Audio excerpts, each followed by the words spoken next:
तो वेलकम है दोस्तों। आज हम लोग बात करने वाले हैं झारखंड की दो जिला स्तर की वैकेंसियों के बारे में। ठीक है, तो चलिए देखते हैं दोनों वैकेंसी।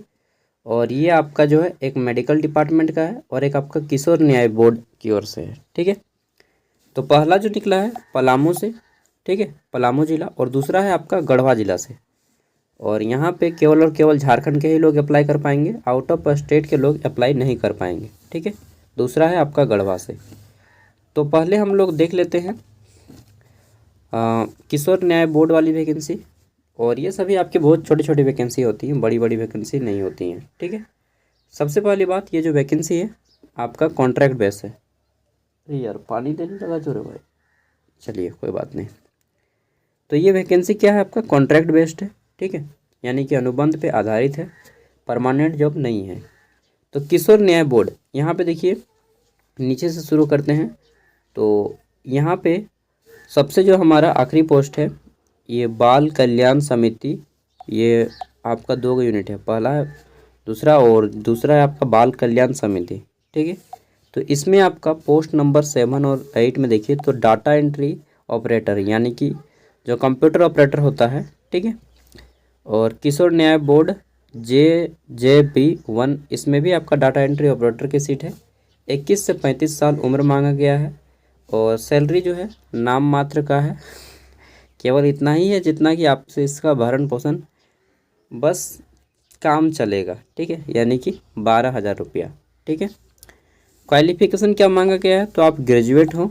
साथ में बोला गया है कि आपको जो टाइपिंग आता हो, हिंदी में 30 वर्ड और इंग्लिश में 35 वर्ड। ठीक है, और साथ में बोला गया है कि आप जो है 3 ईयर का एक्सपीरियंस रखते हो। मात्र एक सीट है। आगे देख लेते हैं। तो यहाँ पे फिर हमारा है पोस्ट कोड 1, यानी कि जिला बाल संरक्षण यूनिट। इसमें जो हमारा पोस्ट नंबर 6 है आउटरीच कार्यकर्ता, यानी कि MTS के पोस्ट, इसमें 10,500 है। और इसमें बोला गया है आप जो है 21 से 35 साल उम्र के हों और प्रवेशिका उत्तीर्ण, मतलब 10th आप पास हो और 2 ईयर का एक्सपीरियंस हो। ठीक है, यहाँ पे सीट जो है कितना है, तो एगो है ओनली। ठीक है, अब आगे देख लेते हैं। तो नेक्स्ट है आपका यहाँ पे आंकड़ा विश्लेषक, यानी कि डेटा एनालिस्ट का पोस्ट। डेटा एनालिटिक्स में आपके 18,000 रुपया सैलरी, 18,500। और यहाँ पे जो है एज 30 से 45 साल है।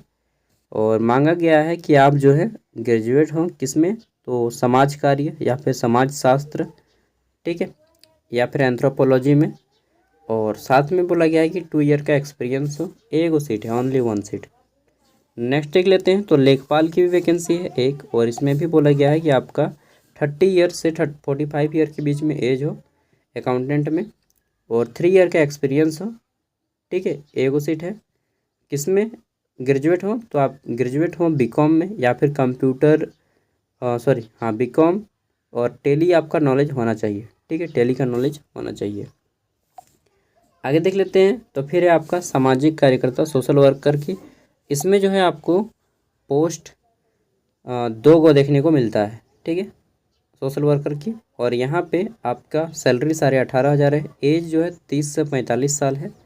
और बोला गया है कि आप जो है PG किए हो किस में, तो सोशल वर्क में या फिर साइकोलॉजी में या फिर सोशल साइंस में।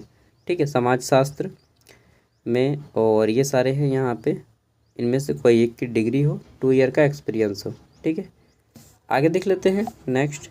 तो हमारा आखिरी 2 पोस्ट है, जिसमें से एक है आपका विधि सह परिवीक्षा अधिकारी, यानी कि लो एग्जीक्यूटिव हम लोग बोल सकते हैं, या सुपरवाइजर। ठीक है, यहाँ पे देखिए 27,500 सैलरी है, एगो सीट है। और बोला गया है कि आप PG की डिग्री हासिल किए हो किसमें, तो सामाजिक कार्य यानी कि सोशल वर्क, या फिर विधि में स्नातक यानी कि लॉ में LLB किए हों। ठीक है, किसी भी सरकारी मान्यता प्राप्त संस्थान से ये सभी में से कोई भी एक डिग्री हो आपके पास, और 3 साल का एक्सपीरियंस। ठीक है, और हमारी आखिरी जो सीट है संरक्षण पदाधिकारी। ठीक है, सिक्योरिटी ऑफिसर, और इसमें 27,000 सैलरी है। बस सेम क्वालिफिकेशन जो यहाँ पे है, यहाँ पर भी आपको मांगा गया है। ठीक है, तो ये तो हो गया। अगर आप यहाँ पे एलिजिबल होते हैं तो अप्लाई कर सकते हैं। अप्लाई करने का जो इसका अंतिम डेट है वो मैं बता देता हूँ, और ये आपका फॉर्म आपको ऑफलाइन अप्लाई करना है। ठीक है, तो यहाँ पे देखिए अप्लाई करने का आवेदन की प्रक्रिया आपका ऑफलाइन है और ये फॉर्म आपको बोला गया है कि 9 नवंबर, ठीक है, 9/11/2024 से पहले आपको ये फॉर्म अप्लाई करना होगा। कहाँ पे? तो ये पलामू समरनालय ब्लॉक बी के पते पर भेजना होगा, ठीक है। बाकी जो लोग अप्लाई करना चाहते हैं एक बार नोटिफिकेशन को पढ़ लीजिएगा। ये रहा आपका यहाँ पे PDF, ठीक है। 1 मिनट दिखाता हूँ। और इसका जो प्रपत्र का फॉर्मेट है, एप्लीकेशन फॉर्मेट, वह वेबसाइट पे अपलोड नहीं किया गया है, ठीक है। तो देखिए अगर अपलोड होगा तो ठीक है, नहीं तो ये अंदर अंदर ही सेटिंग कर लेंगे, हो सकता है। आगे देख लेते हैं। तो अगला हमारा जो है यहाँ पे कार्यालय आसन्न शल्य चिकित्सा सम्मुख्य चिकित्सा पदाधिकारी गढ़वा, ठीक है। और ये आपका गढ़वा सदर हॉस्पिटल में आपका हो सकता है पोस्टिंग मिले, क्योंकि यहीं की वैकेंसी है। अब देख लेते हैं, ये भी आपका कॉन्ट्रैक्ट बेस है, ये मेडिकल डिपार्टमेंट की वैकेंसी है। और यहाँ पे अप्लाई करने का लास्ट डेट है 30 अक्टूबर, ठीक है, 30 अक्टूबर। कौन कौन से पोस्ट हैं चलिए देखते हैं। तो टोटल 9 गो सीट है, टोटल सीट 9, ठीक है। आवेदन की अंतिम तिथि 30 अक्टूबर 2024। यहाँ पे देखिए पोस्ट है आपका, पहला है फार्मासिस्ट की, इसमें 1 गो सीट है।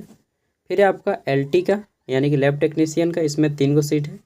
फिर है आपका यहाँ पे STLS यानी कि सीनियर ट्यूबरक्लोसिस लेबोरेटरी सुपरवाइजर की, इसमें 1 सीट है। और फिर आता है हमारा यहाँ पे सीनियर ट्रीटमेंट सुपरवाइजर, इसमें आपके 1 सीट है। कुल मिला के आपके टोटल 9 सीट होता है। 1 मिनट, ज़्यादा सीट होगा।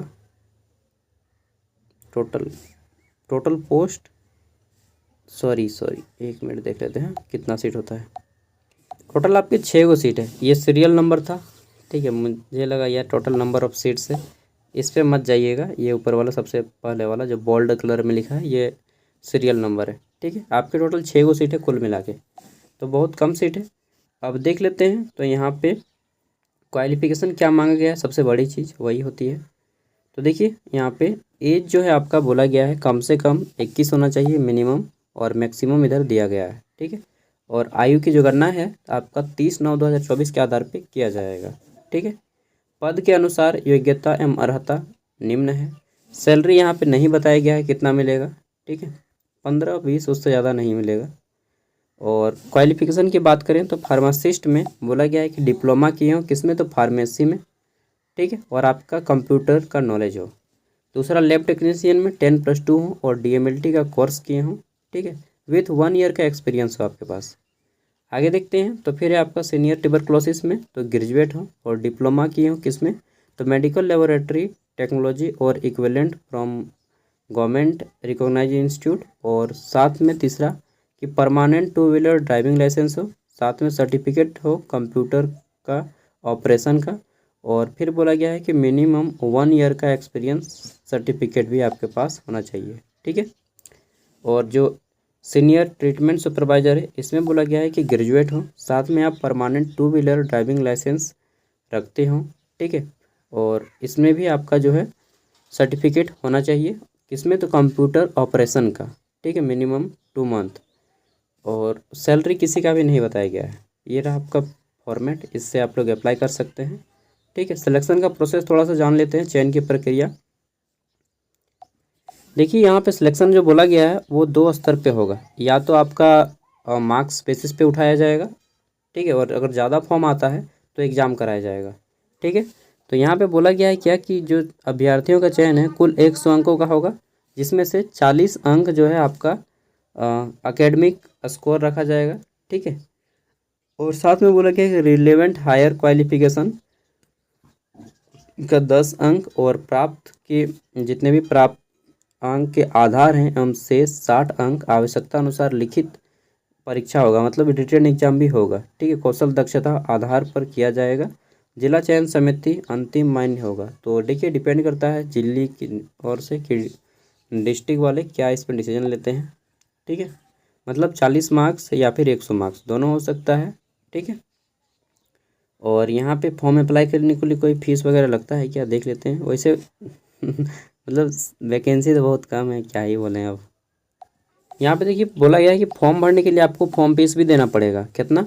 तो आवेदन हेतु प्रत्येक पद के लिए सामान्य कोटि यानी कि जनरल OBC और EWS को 400 रुपये का देना पड़ेगा। और ST SC को आपको 200 रुपये का देना पड़ेगा। क्या देना पड़ेगा? तो यहाँ पे बोला गया है कि bank state bank of India Garhwa account ये है और इसके नाम से आपको जो है जमा करना होगा डिमांड ड्राफ्ट। ठीक है, तो ये प्रोसेस है पूरा का पूरा और बिना शुल्क वाले आवेदन पर विचार नहीं किया जाएगा, यानी कि रिजेक्ट कर दिया जाएगा। तो ये था प्रोसेस और क्या बताएं, सबका PDF मैं वीडियो को डिस्क्रिप्शन में दे दूंगा। अगर आप अप्लाई करना चाहते हैं तो अप्लाई कर सकते हैं। बाकी 20,000 से ज़्यादा नहीं मिलेगा और इन सब में तो सब लिख ही दिया गया है। ठीक है, थैंक यू, बाय, मिलते हैं नेक्स्ट वीडियो में। अगर कोई अपडेट आएगा तो मैं आपको इन्फॉर्म कर दूँगा।